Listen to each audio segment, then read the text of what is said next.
There we go. Great. Okay, super. Thanks, Tamara. Thanks, everybody. Thanks for your time. My name's Paul Brett. I'm responsible for Cubro's business in the UK, Ireland, and Middle East, actually. And I'll be your host for the webinar this morning. I'm joined by Fabian, who's a member of our solutions consultant team, and Andreas, who's responsible for the Sharkmon technology, which we'll be talking about in part today. So over the next 45 minutes or so, as you can see, the webinar today, we're going to talk about how you can improve network security posture, the availability and quality of service of your IT systems and network services while reducing costs. The agenda that will follow, I'll just start briefly in a moment and talk about the value of OmniShark solutions. I'll explain what that is in a moment.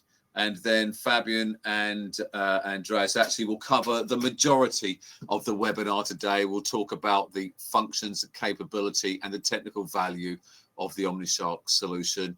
I'll come back at the end and summarize, and then we have a Q&A session at the end. Just a couple of things from a housekeeping point of view. Actually, please feel free to raise any questions as we go along. As you can see, we do have Q&A at the end, but we're happy to take questions as we go through the presentations as well.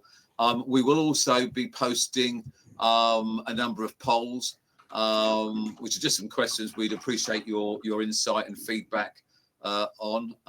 That gives us just some intelligence and some help in terms of, amongst other things, just how we refine our webinars and add value to them going forward. And we've also got some handouts and some resources that will be available for you to download as well. So I think that's probably everything in terms of introduction and the housekeeping today. So I'll just spend one slide just very briefly just to set the scene in terms of what we're going to talk about today and the value of the OmniShark solution. So OmniShark is actually a combined solution between Cubro technology, so packet broker technologies, deep packet inspection and packet capture, and the analytics Sharkmon solution as well. So it's an integrated solution which is able to copy all relevant network traffic, is able to identify and filter traffic according to application and service type. We can generate metadata and store data, and then analyze that traffic for multiple purposes, including network, server performance, applications, security, and services. That's a very high level, sort of, if you like, 2 or 3 liner about what the technology is about. As I say, the guys will go into that in more detail in a few moments' time. I just have 3 highlight points I wanted to highlight to you in terms of the operational value of this solution. And the first is, of course, it can help to improve network security posture. And the reason for that is because this solution is able to analyze network traffic behavior. We can identify and analyze connections. We can identify and analyze connection requests, but also anomalies. And it's very, obviously very useful to be able to understand what looks like good behavior, but also what doesn't look like good behavior as well. The second operational value, is that we're able to help improve network application and service performance. So across, I guess, the 3 layers, if you like. So we're able to monitor the network.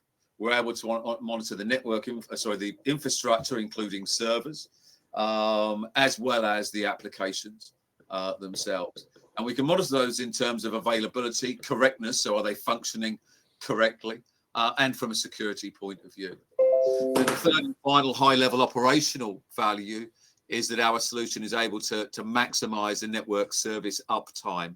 We can do that because functionally we're able to very quickly identify network incidents, network problems, and provide a response to that. We're able to monitor the status of sessions, the success status of the services, the status of the elements that are delivering that service, the incidents themselves, of course, and the cause and effect of those incidents.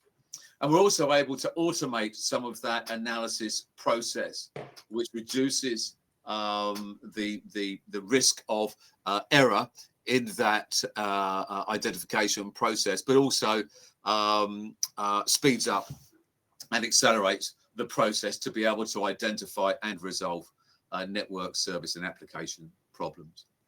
So that's everything I was planning to cover, just to give you a very quick snapshot of what the solution is and what the operational value is. I'll come back at the end to summarize, but I'll hand over now to Fabian, who'll take you through a little bit more in terms of the detail from the Cubro technology components of the solution. So, Fabian. Thank you, Paul. So let me bring up my presentation.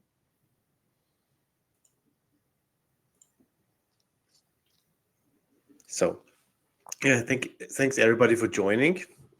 My name is Fabian, working in Vienna for Cubro in the support department as a solution engineer.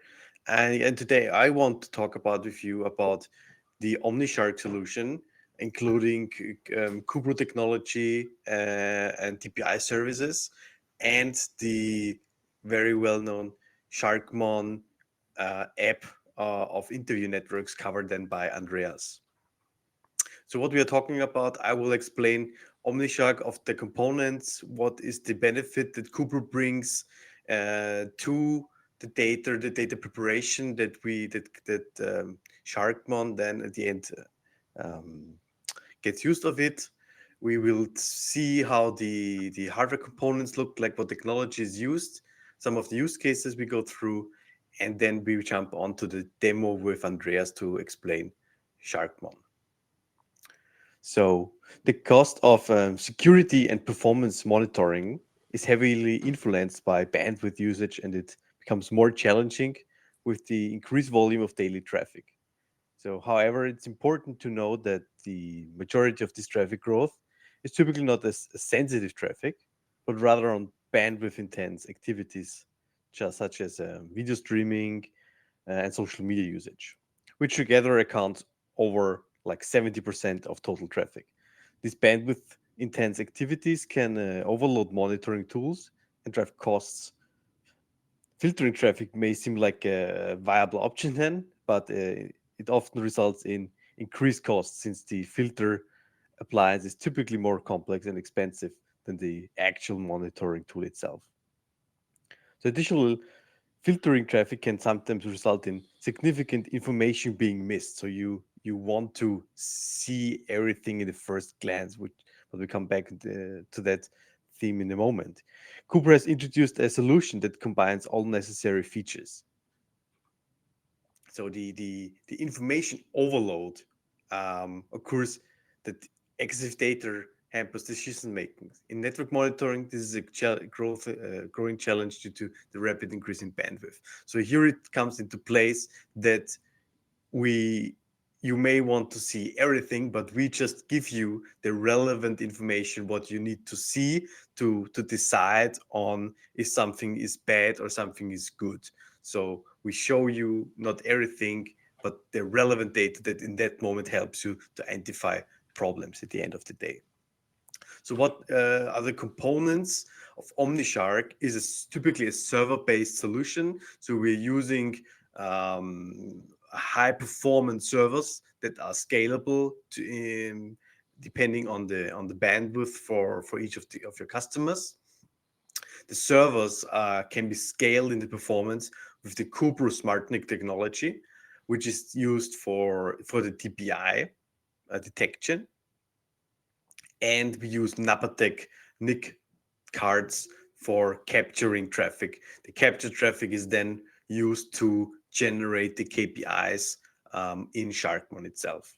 So the servers can be built in a server farm, multiple servers or a single server, and the NIC cards increase the performance on the relevant component.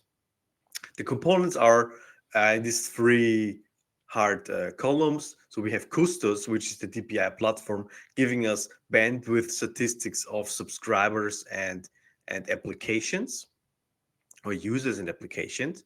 We have the packet capture component, which is the required source for all the data that we then feed to Sharkmon. Capture is scalable as well and supports high bandwidth. And then you have the KPI platform Sharkmon, where you have access to all the data. It gives you the relevant reports and alarms if there's anything wrong in the network.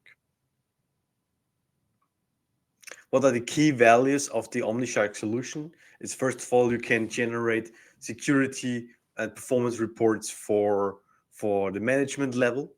You compile to the data storage regulations in relevant countries by just saving only the packet header information, which is relevant to the network, but not the user data. So you don't save sensitive data of clients or subscribers.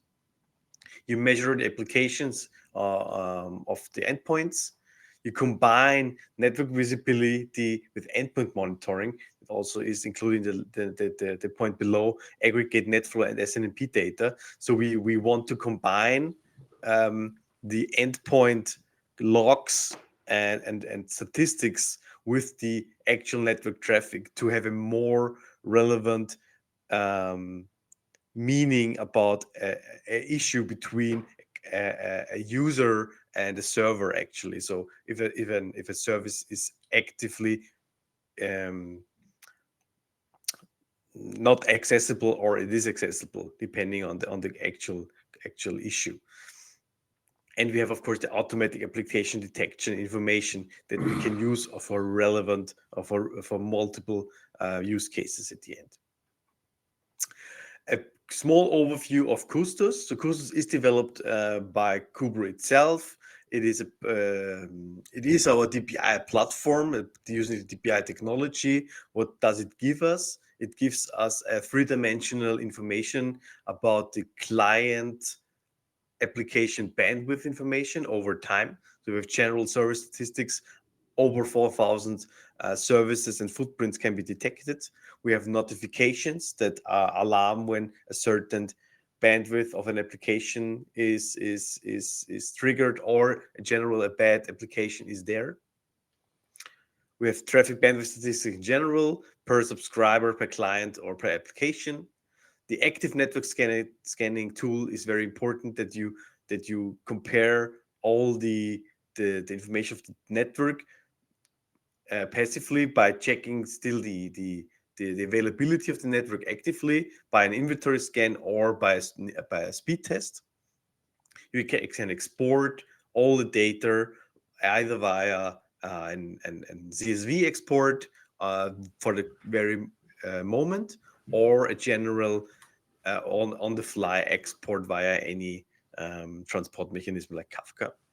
And you get geolocation information of the connected services.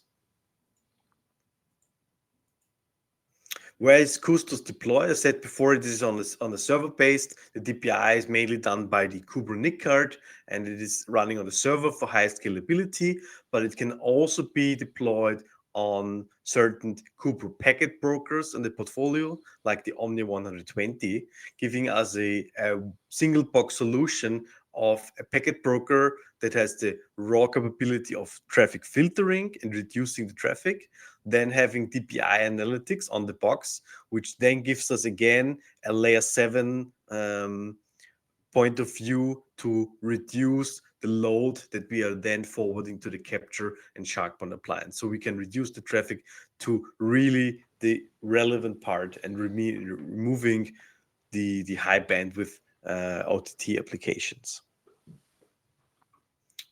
On typically enterprise customers, we using, of course, tabs and packet brokers, gathering the interface of the customers.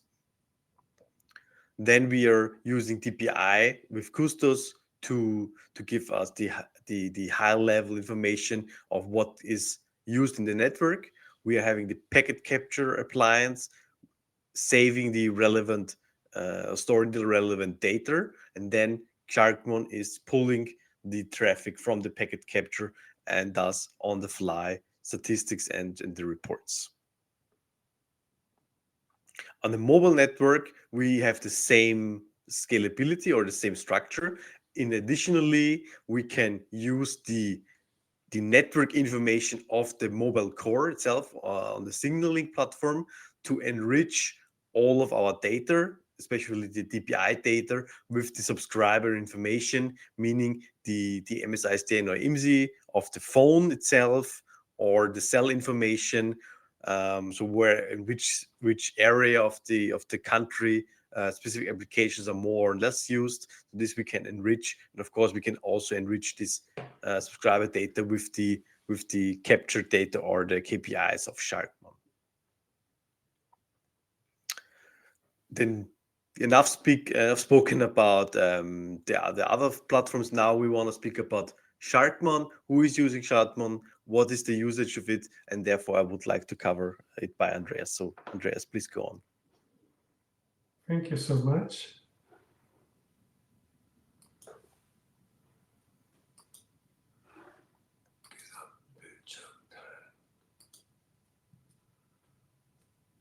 So, can you see? Yes.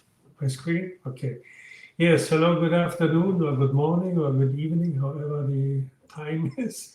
We are sitting in the evening here. And yes, my name is Andreas Dietrich, and CEO and founder of Interview. Interview Network Solutions was founded in 96, so we are not a young startup. We started really from the beginning with network packet analysis, and later, in the end of the 90s, it started with IT service management. We have seen these both parts as separate. Packets had never an impact on IT service management. So we were seeing that there's a big gap actually, and started since 2015 to work on the integration of being all of them. Yeah. So just a few words, I don't need to tell it, I guess. And network packet data is really everywhere. And because it's everywhere, and because it is for free, and because it covers all the levels of networking from the lowest level up to the top level, the user experience in between applications, services like DNS, voice over IP, etc. It can be used, it is used, it is not it can be, it is used for cars, automotive, cash systems, etc., manufacturing, robots. So it is actually really everywhere. It is for free. It can cover so many information. So there's a gap we see in the industry. And that was the idea of Sharkmon actually. Sharkmon should cover actually all known documented protocols. So everything what is known in Wireshark can be used for Sharkmon as a monitoring field, as a monitoring option. And we don't just capture the data and calculate the numbers of packets and bytes, etc. But we are taking the data out of a certain purpose. And the purpose is really to provide an information. That means our job is the transformation from data to information. Yes, and as I said already, we can cover, of course, if it's a banking system, if it's a satellite system, it's a data center, all kinds of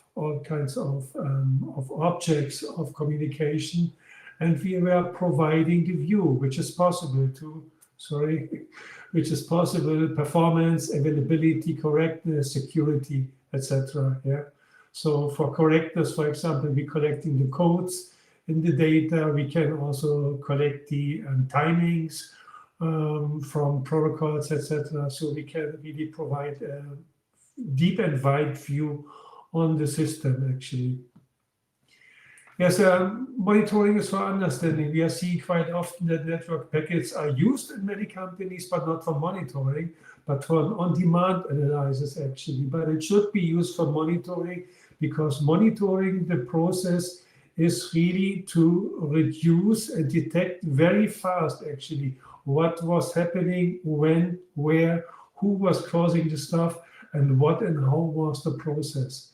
And all these 5 core questions, I call them here, they need a fast and aggregated detection. It is not something what should be collected, separate, isolated one by the other, but it should be create a combined view. And if this data is available, then there will be a short MTTR, better mean time to repair, short MTTR, which is of course changing the QoS, increasing much higher level of service quality.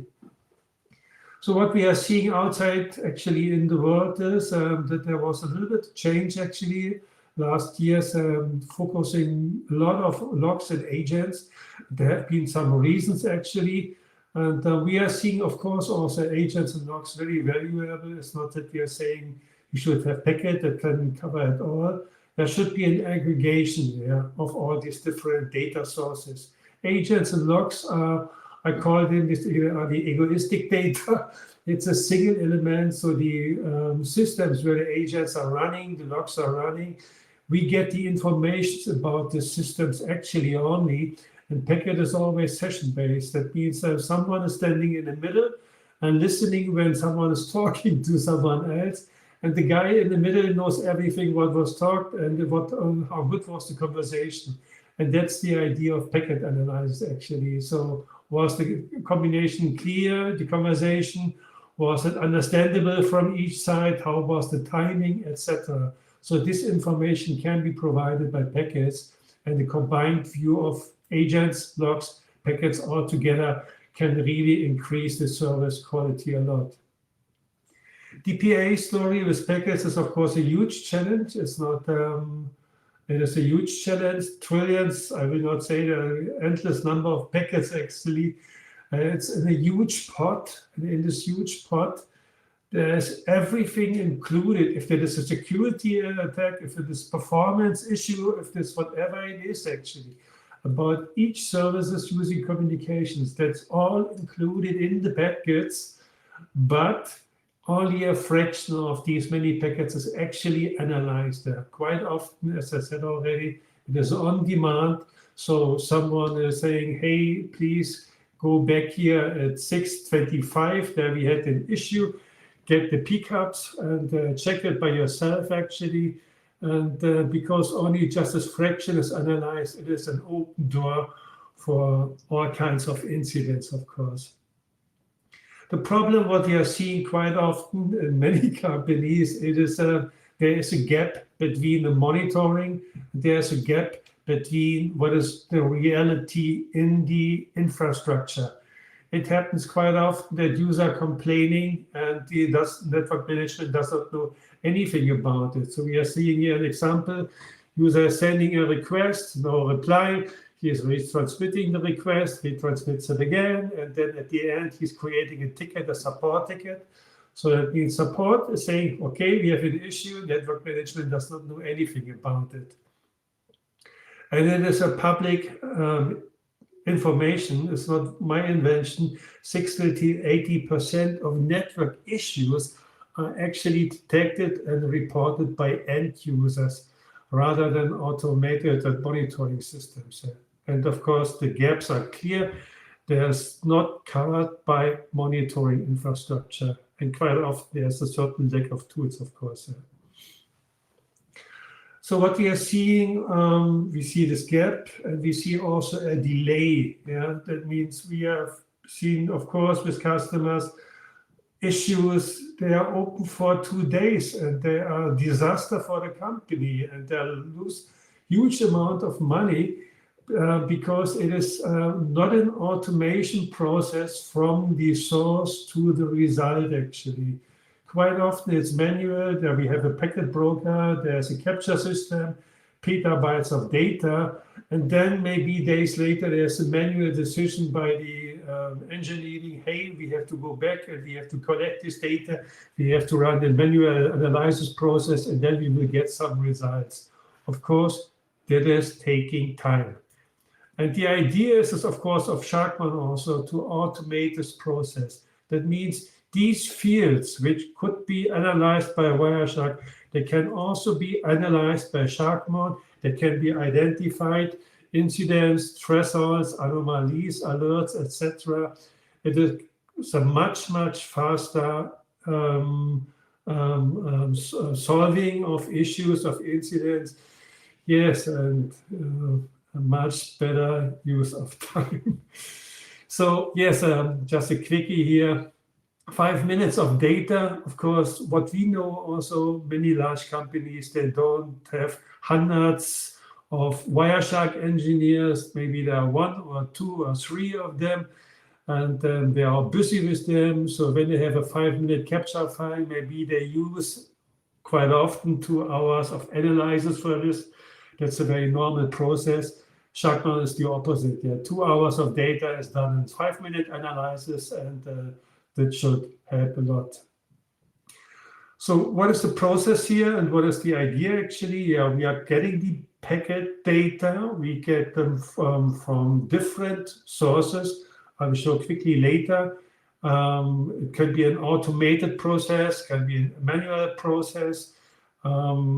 These data will be, of course, analyzed and resolved and assigned to certain categories.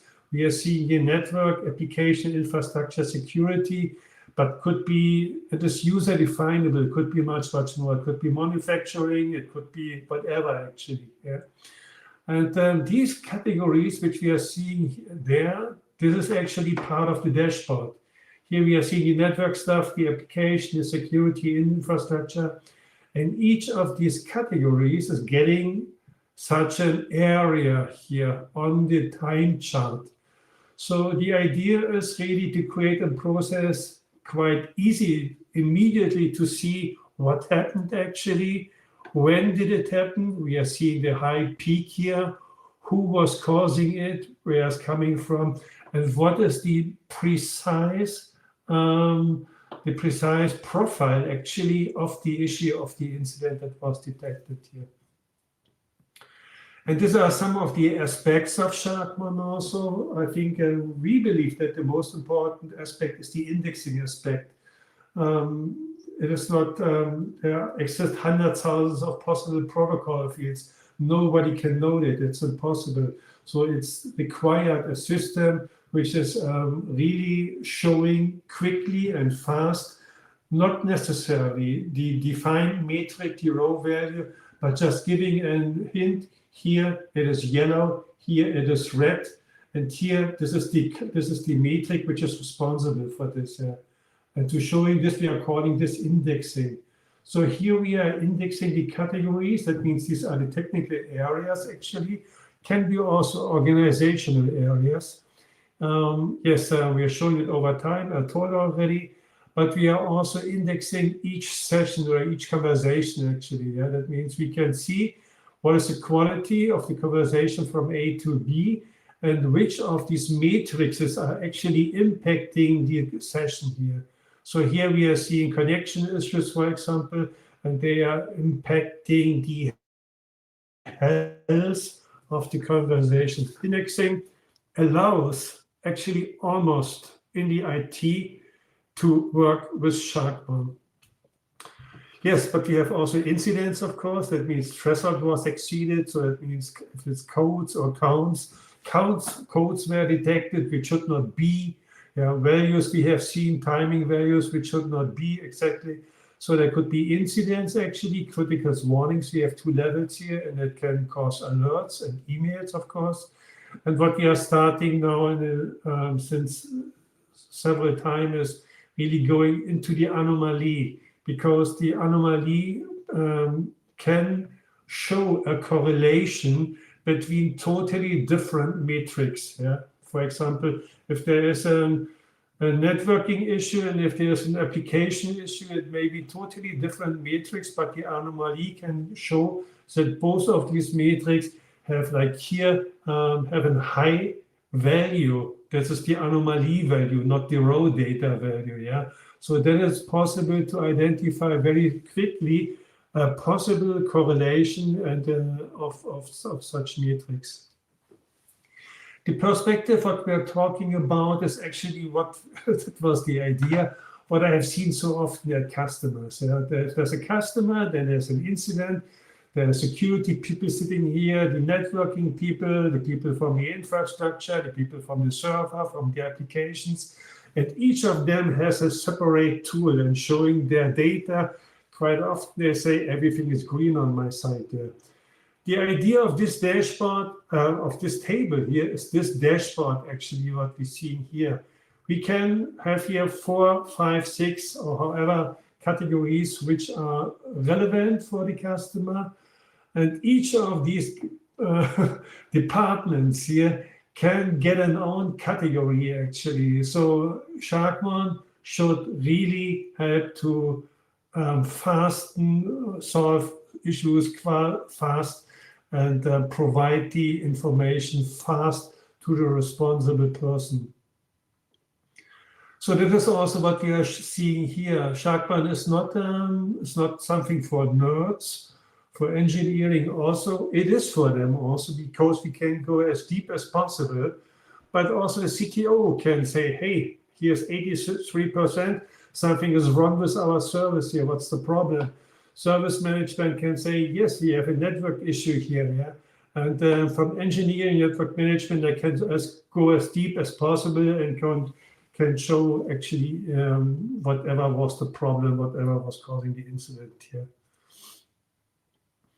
So how do we get our data from actually? Yes, we can run a monitoring and auto import. That means a capture appliance where we are importing the data from, or we can also capture the system by ourselves.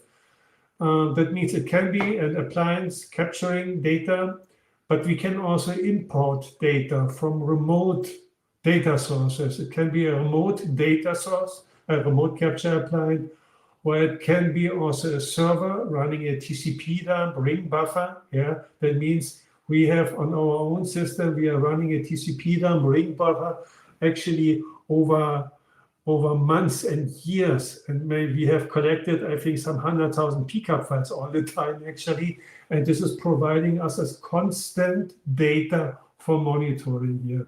But it could be also an external, an FTP. And the other option is the manual upload. That's also possible. Yes, integration with Cubro. This is the same picture what we are seeing here. We can get the packets by ourselves.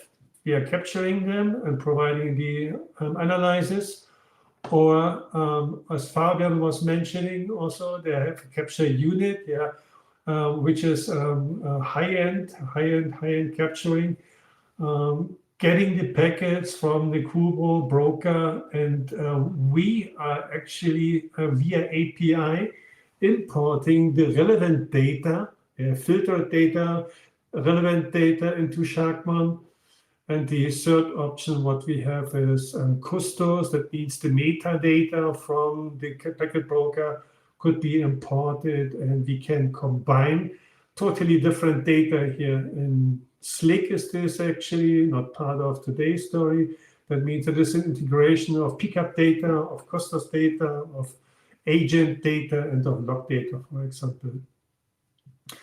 Now let me please give a quick view on how Sharkmon looks like actually. So what we are seeing here is really live data. That means this is the last 4 days actually what we are seeing here. And this is our cloud unit actually, our cloud system. And that means this is real data what we're capturing here, no demo data. And what we are seeing here is that our service, the quality of our service here is 6 points lower than normally. So something is really wrong here. Something was really happening, and we can see already the increase here. So this is here, the indexes here. First, the health index is going down. This is this part here. And here we can see the different services, and we can see what is actually responsible for them, that we have this loss here. Here we have these different categories. Networking looks red. And we have a lot of retransmissions here. Connections looks red, not so bad, but still red. We have a lot of TCP flags here. We have database stuff, TDS here in the application area. And here in the security area is the most important part, because we have lots of issues here. Denial of service, HTTP stuff here, TLS stuff here, and something else also we get here. So yes, here that means this is the overview here. This is the data here. We can go here quickly here into it here, and seeing now. Yes, this is covering maybe don't know 2,000 or 3,000 IP addresses here.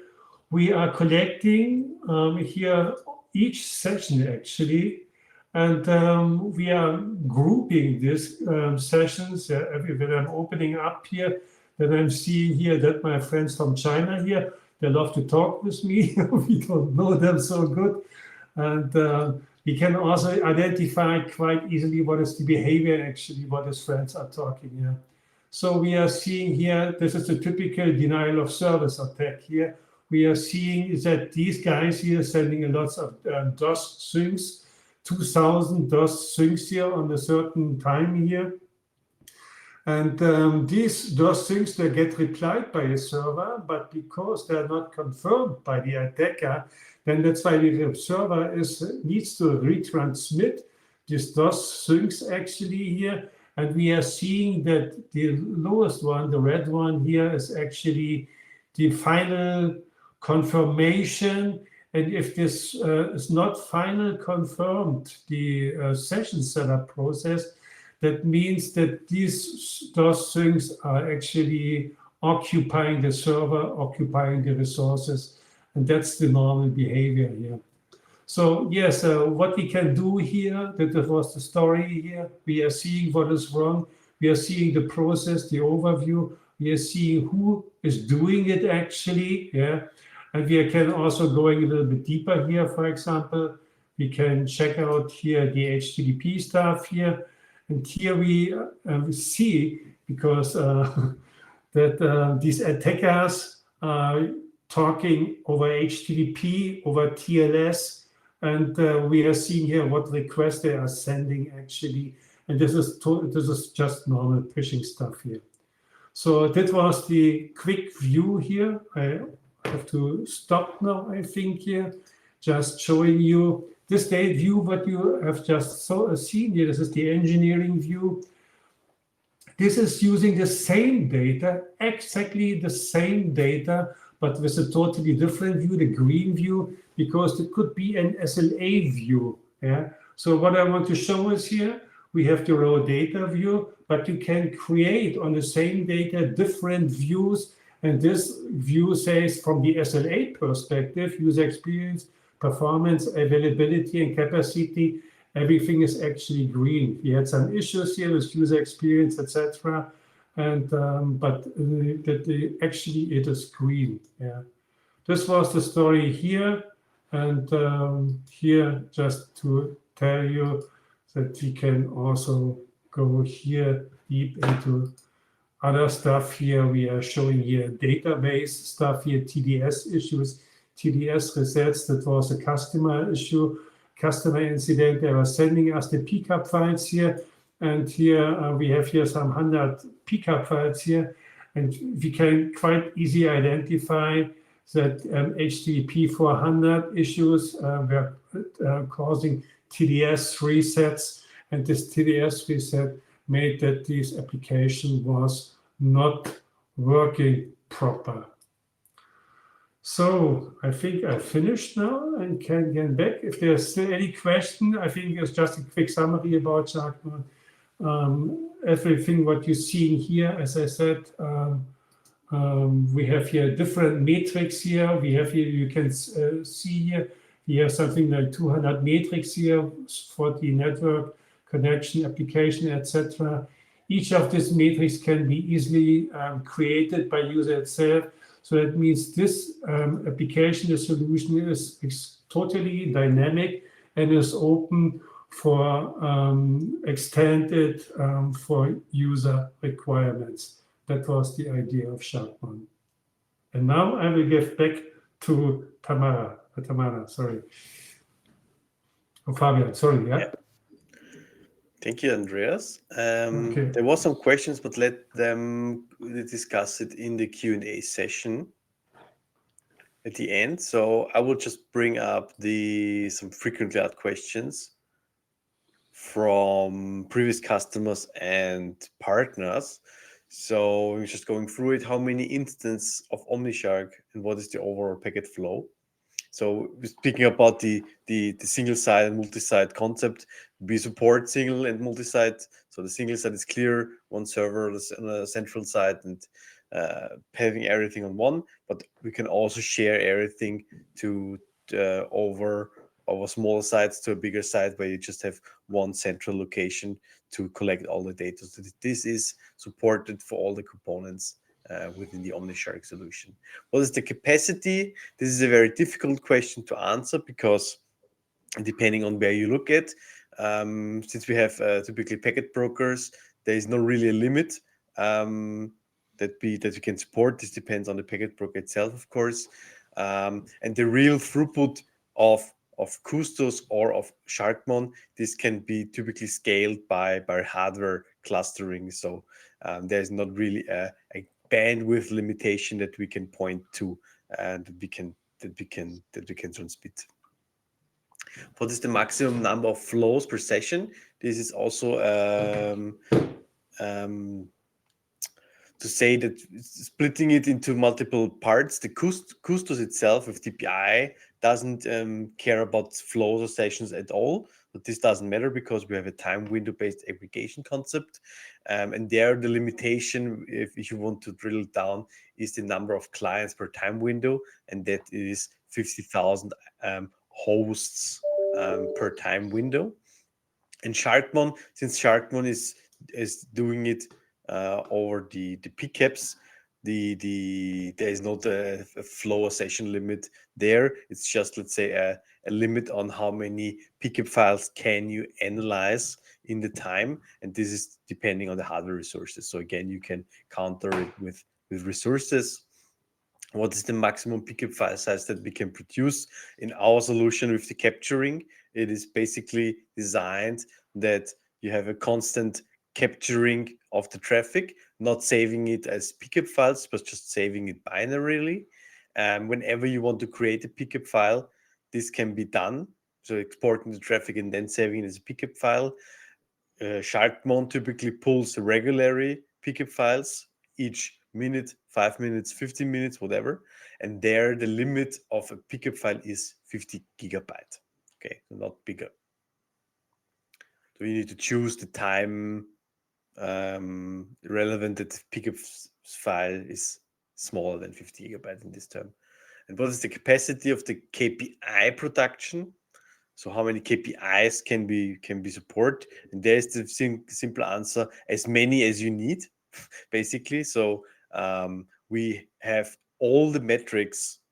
As Andreas showed, the metrics of Sharkmon are based on Wireshark libraries, and we can combine all the different metrics to create a customizable KPI. So basically, it's an endless amount of KPIs that you can customize and generate for your use cases based on the metrics that each network metrics is giving us, and this is an endless amount basically. So there were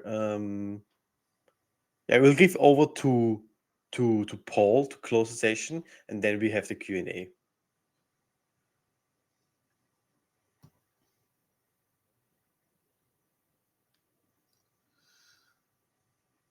Okay, thanks, Tamana. So, listen, thanks, Fabian and Andreas, for obviously covering the detail of the content. Just remains for me to I guess just finally summarize, hopefully, what you've seen today, and again, just to reiterate once again, the operational value of OmniShark.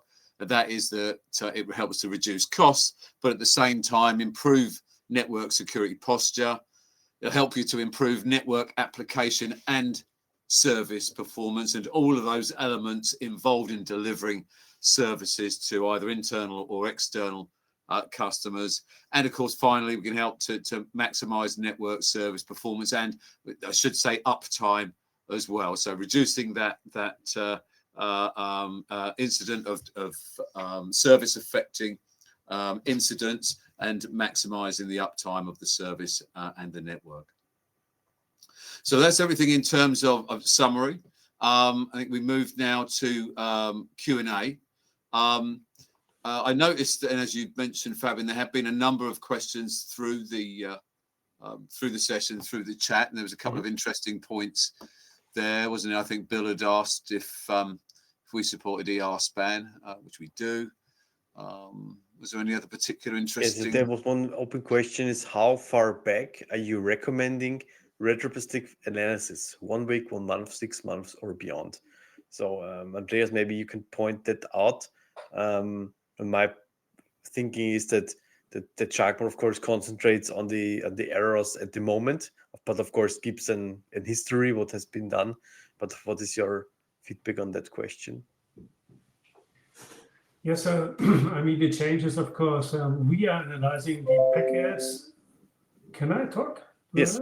Yeah, okay. Yes, Sharkmon is analyzing the packets when it's receiving them and puts the data into the database. So that means we have 1 second data into the database.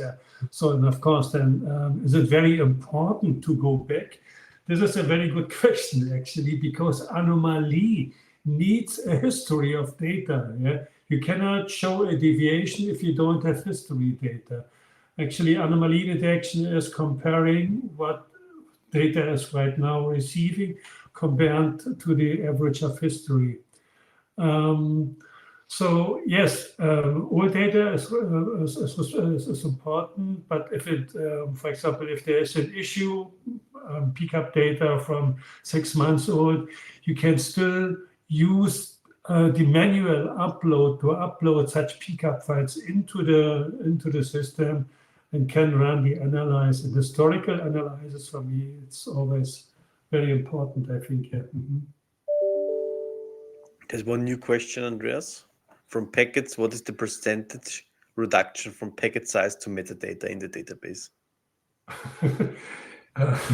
It really depends on the packet size, actually. Yeah. But I mean, packet size, let's say you have a huge amount of, I mean, you have 96 bytes, I think, or 90 bytes, which you can say, which is responsible for the information, actually, and the rest is useless, actually. Yeah. And that's, I would say so. Yeah. The 96 bytes is relevant. 90, yeah. That's the orientation, what we say here. We are capturing, for example, we are slicing pcap files usually at 128 bytes. But even from this 128, maybe 80% is still useless. But when you analyze the packet, you anyway drop it and then you just save the information of the packet. Exactly. Can you say yes, how much data you save over when you capture an hour of data? It is really not so easy. It really depending on the matrix. We are not just saving the raw data. We are saving, for example, if there is timing stuff, yeah. And if there are, we are calculating the average value, the max value, some values. If there is timing, we use them. Yeah. We collect the codes. It really depends how deep we are going into it and what kind of data we are aggregating.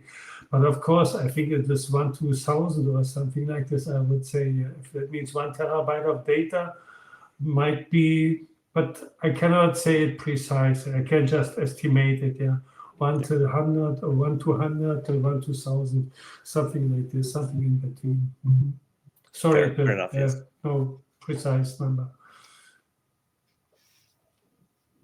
But we have, I think we have 100 terabyte data on our cloud server.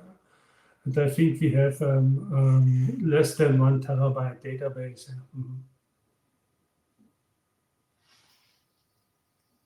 Very well. Are there any more questions?